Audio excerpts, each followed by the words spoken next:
Let us consider the situation at Dumbarton in this matter. The Annals of Ulster, as was noted, says that the famous Alclwyd was situated at the extremity of that famous wall, associating it with the so-called Roman wall. Gildas, who was born at Alclwyd, says that the wall extended from sea to sea across the island, and that it stretches westward to the city Alclwyd.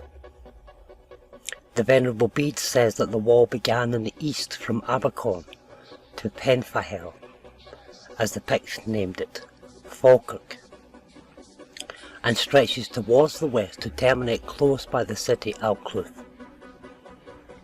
These two reputable historians of their period both associate the Roman wall, especially with Dumbarton. And the question arises if some wall did not exist long before the Roman times. There are indications that a turf wall existed from Old Kirkpatrick, some 4.5 miles east of Dumbarton, and led to Falkirk, with various traces of a canal, or, as usually described, a ditch of a much earlier period. It is an interesting problem. Lollius Urbicus erected fortresses and a stone wall in 138, and later Servius built a wall circa 208-210 after crossing a vast ditch into Scotland in 208. There are 22 to 23 place names of forts across the Isthmus over a distance of some 36 miles from the Clyde end, Bowling, 3¼ miles east of Dumbarton, to the mouth of the Forth at Bowness, Abercorn. The sites of importance in our quest are Old Kirkpatrick, Kirkintilloch, Castle Carry, and Falkirk. Of these, Old Kirkpatrick lies about 4.5 miles to the east of Dumbarton. Kirkintilloch is 11.5 miles. Castle Carry, 16.5 miles. Croyle, 20.5 miles. And Falkirk is 26.5 miles, based on Ordnance Survey, all associated with the wall and the former waterway. The suggestion to be made is that Falkirk was the original Phalerum, Athens' long-distance port.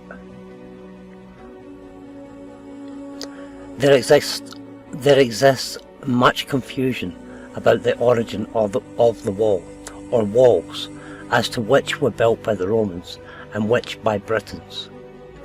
This wall, or fortification, was originally a turf rampart with a parallel fosse, or a ditch, alongside it. According to the Antonine Eter, there was no fewer than 22 or 23 forts where Roman troops were quartered, but they were not all in existence at the same time. About 230 to 237, according to Gildas, the Britons appealed to Rome, who drove back the enemy and then ordered them to build a new wall between the two seas. This they erected of turf, but it failed to keep the enemy out. Again they appealed to Rome, and again were assisted to erect a wall, this time of stone, from sea to sea. The original turf wall, with its ditches, goes from the Clyde to Falkirk, yet the Britons could not have built the canal, since Servius had crossed this vast ditch in 208.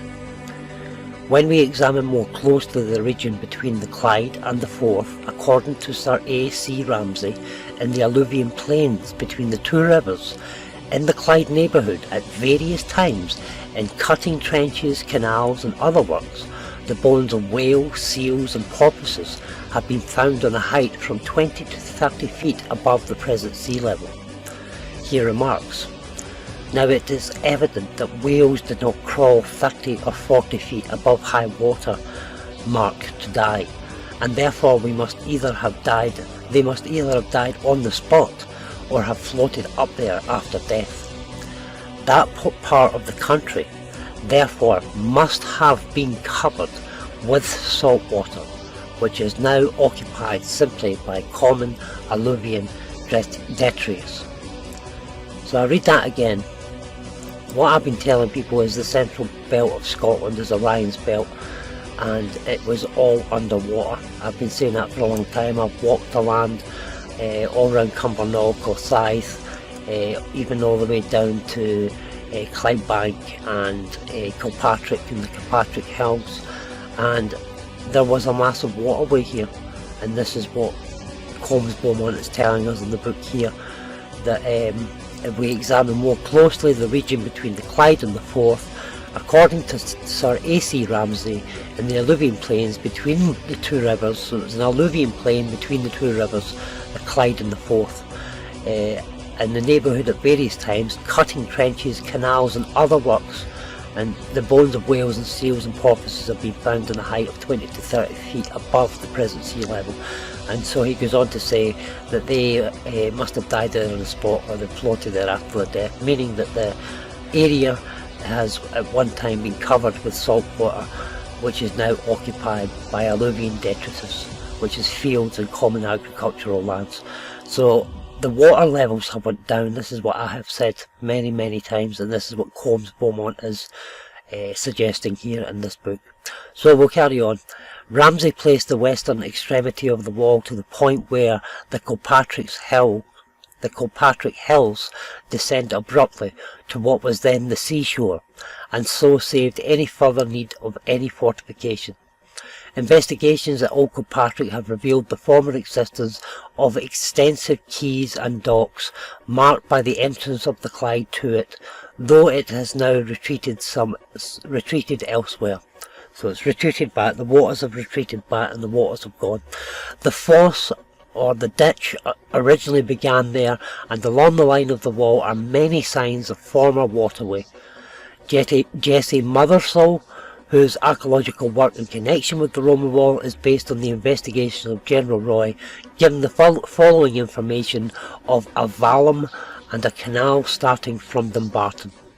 So from point 1 right through to, we have 6 key positions along the wall, and these are towns today. So these are Old Kilpatrick, a distance from Dumbarton 4.5 miles. Evidence of a former large quay and docks was the port of Dumbarton. So Old Kilpatrick was the original port for east to west for the ships coming in, and as we go on in this book we'll find out exactly what Dumbarton, or the original Dumbarton, was called and what it was. Kirkintilloch, 7 miles east of Kilpatrick, a stream ran at least as far as this site, leaving various traces or trenches en route. Croy Hill, 4 miles beyond the last, evidence of a former fosse or a ditch, nearly 16 feet deep and 20 to 30 feet in width. On its east bank, a 50 feet ditch. Castlecarry, 3 miles north of Croy, one of the most important ports along the line, surrounded by a very strong wall of stone with roads in all directions, evidence of a ditch also found here. Seabeg Wood, a great fort connected with Rough Castle, ditch and canal converge. Pits at Rough Castle, 1 mile from Camelon, full of water. Falkirk, 6 miles from Castlecarry, ditch or canal which widens considerably beyond. The remains of Camelon are about 1 mile from Falkirk, nearer to Castlecarry. The investigations made by General Roy led to the discovery of several docks, not just canals but docks, and evidence that cargoes were carried to and from the Clyde and of course to the Forth estuary, where a large transport trade was conducted. He found many fragments of Samine and Roman ware in the near neighbourhood. It was consequently a port of considerable importance. So of course just south of this area today you've got the Euro Central, the Europort, which is the distribution centre, and for those who follow my work and who know me and speak to me, if you look around the Europort Eurocentral, the distribution hub, which is round about Bathgate, Livingston, just south of Falkirk, you will see that the meta symbol is everywhere. The symbol, the infinity symbol, the meta as a meta Facebook symbol, is everywhere. So they have restored an ancient port, because that all the buildings in that area, Eurocentral, all carry the symbology of them. The infinity symbol, if you look, you'll see it's everywhere, and that is because that is the central belt of Orion's belt, and right in there, in that area, Castlecarry is in that area, Falkirk is in that area. This was an ancient port, an ancient waterway, deep waterway, which I have mapped and talk about quite regularly to anyone who I speak to. And if you travel up and down these roads between Edinburgh and Glasgow and look either sides of the roads, you can see that these were once ancient waterways, that the hills are carved out. Somebody spoke to me a few weeks ago about the 7 pyramids just outside Livingston. Why are they there? Well, there are seven nerves, or 7 parts to the upper part of the neck going into the skull. And the 7 pyramids represent those 7 parts between Glasgow and Edinburgh. They sit between Glasgow and Edinburgh, and this is all to do with the inner part of the brain. So, and which the UK has. Anyway, continuing, the distance between this once maritime harbour and Dumbarton along the line shown was approximately 24.5 miles, a distance accorded to the long walls. It appears also that an ancient canal linked the two extremes from Old Kilpatrick to Falkirk. Ramsay also refers to the port of Falkirk, which assists in understanding its early position. The remains of these docks near Falkirk were described in detail by General Roy when commencing the triangulation of Scotland for the Ordnance Survey. When built, they were of course close to the tide and stood on the banks of the stream called the Carron. And I just done a video just talking about the Carron and how that Carron waterway, the Carron Lock and the Carron Dam, has been blocked, but it was at one time a massive salt waterway feeding from east to west, and was a large shipping highway for those who come from the north, east to west and south. It was a massive shipping canal which they blocked up with reservoirs. Anyway, so called the Carron, believed by Gecki to have been tidal, but the sea, let me go back. The remains of these docks near Falkirk were described in detail by General Roy when commencing the triangulation of Scotland for the Ordnance Survey. When built, they were of course close to the tide and stood on the banks of the stream called Carron, believed by Gecki to have been tidal, but the sea does not come near to them now. When we view this accumulation of evidence of a former waterway in connection with the other evidence which points to Dumbarton as the original Athens, in which Old Kilpatrick answers to the original Piraeus, it is impossible not to identify Falkirk as the original long port of Athens, Phalerum. In fact, we can only explain the maritime activities of Athens in her historical period with the presence of this port having its outlet to the eastern sea, namely the Hellespont, so essential to her naval supremacy. Here lies the explanation of the long walls to Phalerum. It may be added that the early charts of the Venetians, the Mediterranean Phoenicians, reveal an interesting route whereby their vessels which entered the Clyde evidently passed through the isthmus, where a large castle is indicated. Mother Soul, describing the wall, says that before Servius repaired the forts, there was a famous place marked in the maps with a great castle in the centre. From the foregoing, therefore, we are justified in drawing the conclusion that the survivors of Xerxes Persian's fleet rowed their ships through the canal, escaping the Athenians, and assembled at the port of Phalerum, without molestation, as the Athenians were manifestly prevented from following them along the canal since the Persian army occupied its banks. Falkirk, like many other important sites through the ages, possess various names from the biblical Hinnon near Jerusalem, also as Camelon or Camelodon, and earlier as Penfafel, Gallic, the head fowl or phallus, Greek lime, e.g. the lime region as Falkirk is, hence the name of Phaleron.